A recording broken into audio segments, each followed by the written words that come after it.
In this series, I'm going to focus on games that come out of the roguelike or roguelike genre. With over 1,000 games on Steam tagged as one of those too, there's really not going to be a shortage of things to try out. I'm not always looking to play the most popular titles, but I am looking to find some things that people might have missed along the way. There's so many crossovers from other genres, anything is worth trying.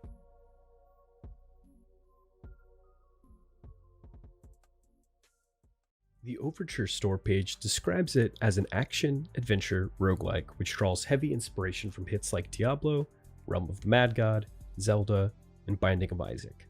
You explore vast, randomly generated dungeons and slay hordes of cunning enemies.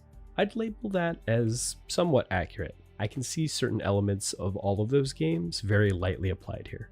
What I would say is that this game mostly resembles, from the previously mentioned inspirations, Realm of the Mad God. I'll also give it a roguelite tag as well because of the randomly generated levels and layouts and the types of monsters that you're fighting, but there is meta progression of characters as you level them up. Overture can pack its whole tutorial in a loading screen, and that's honestly all you're going to need. There are 24 semi-unique purchasable classes to unlock, and then you can start using your currency to upgrade them very slowly. You cannot upgrade a character without unlocking all the playable classes first. You don't have a character per se, you upgrade the class directly. The oversimplified version of Overture is that you clear randomly generated floors of enemies while collecting stat increasing loot, you free NPCs around the map that'll help you fight, and then you kill a mini boss. After you kill a mini boss, you go into a boss arena and you kill the final boss.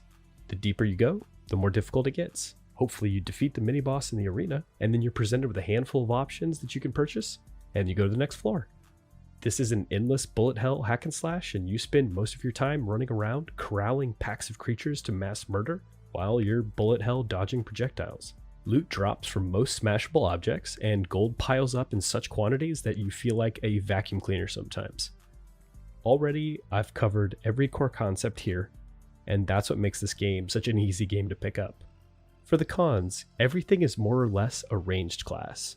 A handful of melee classes are truly close combat, and Shaman can shapeshift into a dog that's close combat, but even his alternative form is ranged. Some user reviews mention that skill can be overpowered by scaling. No matter how good you are, upgrading characters is 100% needed. This is a grind. It costs cash to get classes, and you have to unlock all of the classes before you can upgrade a specific class. That means you'll need to play enough to get all the basics before really upgrading a base class enough to go further in the dungeon. Loot is simplistically generic, +1 to this, +1 to that, and it can make it feel a little uninteresting. For the pros, it's easy to learn, hard to master. This game is challenging, and you feel yourself getting better as you play. Pacing. Loot falls from the sky, and it isn't hard to verify what's better. It's a +1 here and a +1 there. Money falls from the sky to the point where you feel like it's not in short supply. Mobs run at you at full speed, and you mow them down. The game enjoys its speed, and its pacing is on point. Even longer runs take less than 10 minutes. That's another element as its core strength. Class options are also a great strength here. Each class has 2 types of attacks, and with 24 classes, there's enough diversity that you'll find 1 or 2 that you really like. Who is this game for? Anybody who loves a challenge. I'll post a screenshot of the Steam achievements. There's not a whole lot of people that have even beat it. This is more of a shooter than a dungeon crawler. Also, anybody that enjoys retro gaming and chiptune soundtracks will love Overture. It's good for a few hours worth of gameplay here and there, and for under $5, it's a really simple purchase. My overall opinion of Overture is very positive. It's one of the reasons I've come back to this game so many times over the past 5 years. This is a great filler game for a library. I would definitely put in my recommendation for a purchase for this game, and I would classify it as a hidden gem.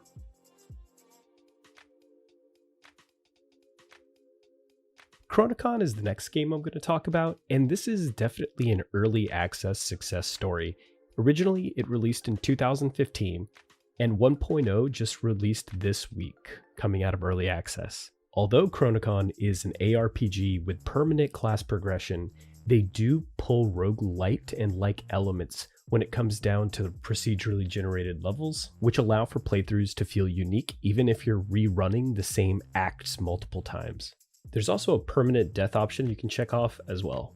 Time for the super oversimplified version, and when I say oversimplified, I really mean it this time because this is a relatively large game. There are 4 unique playable classes: the Templar, Berserker, Warden, and Warlock. Each class has multiple skill set trees that come along with different attack types per tree, which allows you to select how you want to play your character in a way that feels impactful, along with quite a bit of mix and matching that can be done between different skill sets. 1.0 currently has 5 different acts that are broken into subsections, with kill and fetch quests allowing you to get to the next subsection of that act.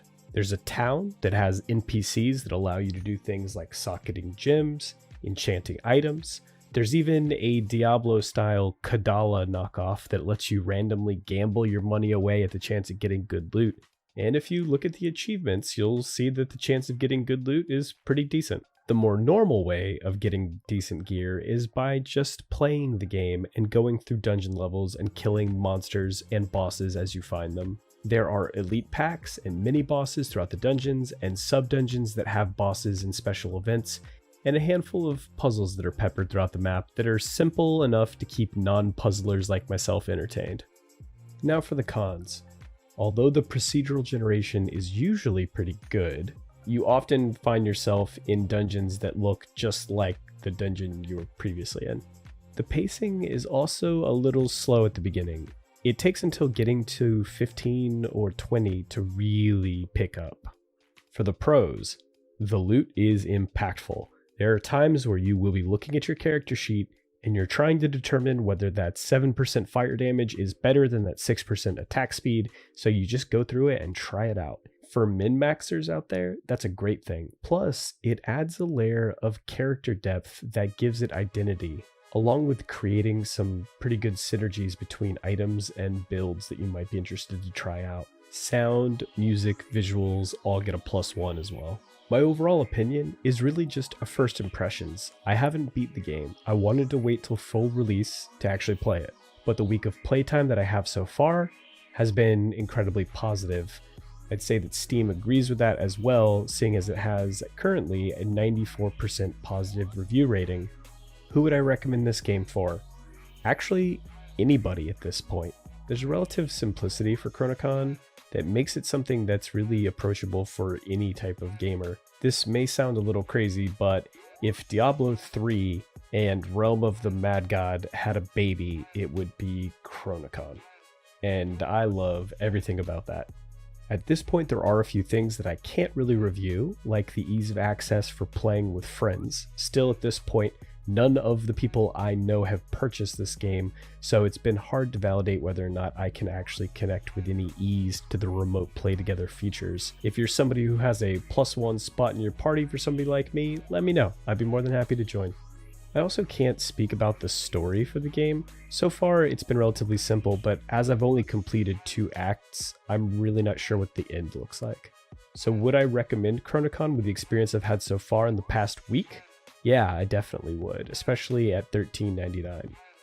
I might be more hesitant to recommend an early access game, but this has been in development for 5 years and is officially 1.0, and that piqued my interest enough to give it a try, and so far I haven't been disappointed. I'd recommend giving it a shot.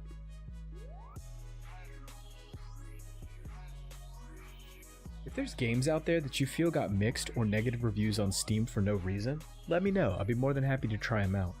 Like I said, I'm not just interested in playing the most popular games. I'm okay with going through the trash.